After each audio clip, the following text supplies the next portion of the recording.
Old age home. Satyanarayan ji की पत्नी की डेथ को 20 साल होने को आए हैं। इनका इकलौता बेटा भी कई साल पहले अब्रॉड सेटल हो गया है।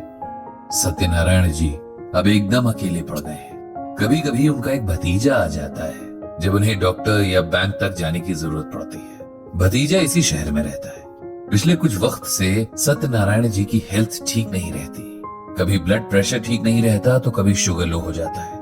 भतीजा भी जॉब करता है, इसीलिए रोज रोज तो नहीं आ सकता। इसीलिए उनके बेटे ने इस प्रॉब्लम का ये सोल्यूशन निकाला है कि उन्हें ओल्ड एज होम भेज दिया जाए ताकि वहां उनकी सही से देखभाल होती रहे। पंडित जी को भी इस बात का अच्छा नहीं लग रहा है, लेकिन इसमें कोई कर भी क्या सकता है। बच्चों और बुजुर्गों को एक जैसी केयर की जरूरत होती है। पंडित जी के सभी दोस्त उदास हैं। जब सत्यनारायण जी साथ होते हैं तब सब नॉर्मल बातें करने की कोशिश करते हैं, लेकिन जिस दिन वो नहीं आते तब उनका ही टॉपिक लेकर बैठे होते हैं। कोई उनकी किस्मत को दोष दे रहा होता है तो कोई उनके बेटे की अपब्रिंगिंग को। कोई जमाने को ही दोषी ठहरा देता है कि इस जमाने के बच्चों में तो शर्म लाज भी नहीं बची है। एक हमारा जमाना था जब माँ बाप के लिए सारी दुनिया की दौलत छोड़ दिया करते थे, वगैरह वगैरह। सत्यनारायण जी तो खुद इस बात की मिसाल थे। पंडित जी को अक्सर सत्यनारायण जी की जवानी के दिन याद आ जाते थे। पूरे शहर में उनके चर्चे थे। लोग उन्हें कलयुग का श्रवण कुमार तक कहते थे, क्योंकि उन्होंने अपने पेरेंट्स की सेवा करने में कोई कसर नहीं छोड़ी थी। सत्यनारायण जी के पेरेंट्स बहुत लंबी एज तक जिंदा रहे। 4 बहनों के इकलौते भाई थे सत्यनारायण जी।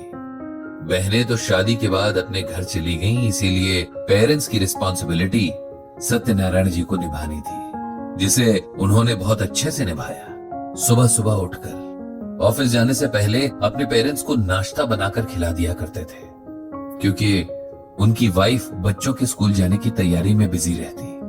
पेरेंट्स के रूम से लेकर कपड़ों तक की साफ सफाई की जिम्मेदारी खुद लेते थे, क्योंकि उस दौर में सब अपने काम खुद ही करते थे। काम वाली रखने या नौकर रखने का न तो चलन था, न ही इतने पैसे लोगों के पास हुआ करते थे। जब उनके पापा बीमार पड़े तो उन्हें हर दूसरे दिन ऑफिस से छुट्टी लेनी पड़ती। बॉस की डांट भी इस वजह से खानी पड़ती, लेकिन उन्होंने इस बात से कभी माथे पर शिकन नहीं आने दी। आखिरी वक्त आने तक उनके फादर एकदम बच्चों जैसी हालत में आ गए थे। यहाँ तक कि उन्हें खाना भी हाथ से खिलाना पड़ता था। सत्यनारायण जी ने ये सब भी किया और बहुत प्यार से किया। फादर की डेथ के कुछ साल बाद तक उनकी मां जिंदा रही। उनकी भी पूरी केयर सत्यनारायण जी ने ही की। ऐसा नहीं है कि उनकी वाइफ इसमें साथ नहीं देती थी, वो भी बहुत अच्छी महिला थी, लेकिन सत्यनारायण जी खुद ही अपने पेरेंट्स की सेवा करना ज्यादा पसंद करते थे। आज जब वो खुद उस स्टेज में हैं, तब उनके पास कोई पानी देने वाला भी नहीं है। दोस्तों की महफिल में इस बात को भी डिस्कस किया जाता था। पंडित, तुम तो कहते हो कि इंसान अपने कर्मों का फल भोगता है।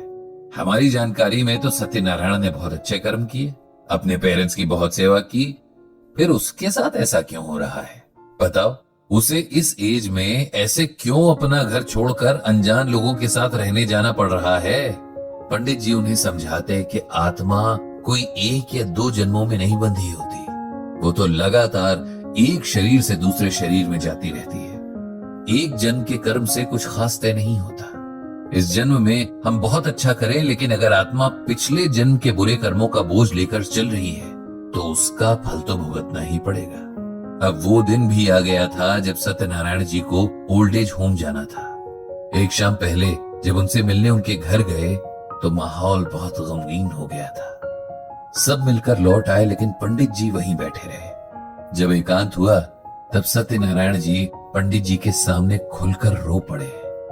उन्हें अपने बेटे से कोई शिकायत नहीं थी, लेकिन अपने भाग्य से बहुत शिकायतें थी। वे इसी घर में रहना चाहते थे क्योंकि यहाँ से उनकी यादें जुड़ी थी। उनका जन्म यहाँ हुआ था, उनकी पत्नी इस घर में ब्याह कर आई थी और यहीं से विदा हुई थी। वो जिंदगी के आखिरी पड़ाव पर अब इस घर से दूर नहीं रहना चाहते थे। बस यही दुख उन्हें खाए जा रहा था। ये ओल्ड एज होम वाला फैसला भी बहुत सारे ऑप्शंस ट्राई करने के बाद ही आया था।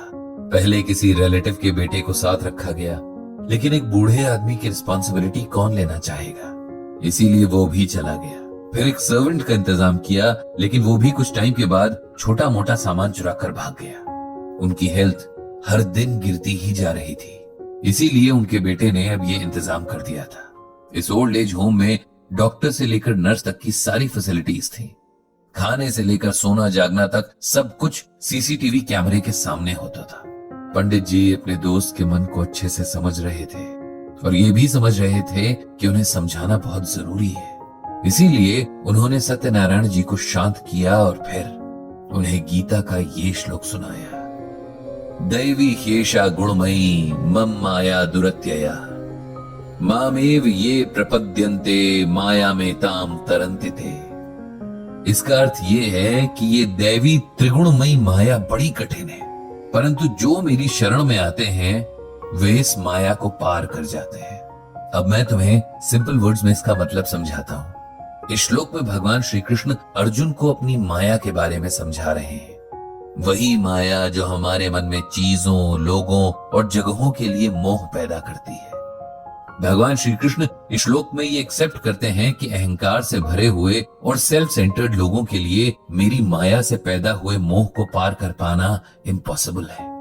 अहंकार का मतलब ये है कि फलानी चीज मेरी है, वो मेरा बेटा है, भाई है, ये मेरा घर है, ऐसी सोच। माया भी मैं ही लोगों के मन में भरता हूं, क्योंकि तभी तो ये दुनिया चलेगी। लेकिन अगर इंसान इस माया को समझते हुए अपनी जिंदगी चलाए तो सारे दुखों से बच सकता है। इस माया को समझने के बाद जो मेरी शरण में आ जाते हैं, मतलब मेरा ध्यान करते हैं, मेरे बताए अनुसार चलते हैं, वो इस मोह के जंजाल से पार निकल जाते हैं। इसीलिए मेरे प्यारे दोस्त, तुम भी चीजों के मोह से बाहर निकलो। ये घर, यहां से जुड़ी यादें उसी माया का रूप है। ये तुम्हारे मन को जकड़े हुए हैं। जैसे ही तुम इससे खुद को फ्री कर दोगे, तुम्हें सब कुछ इजी और अच्छा लगने लगेगा।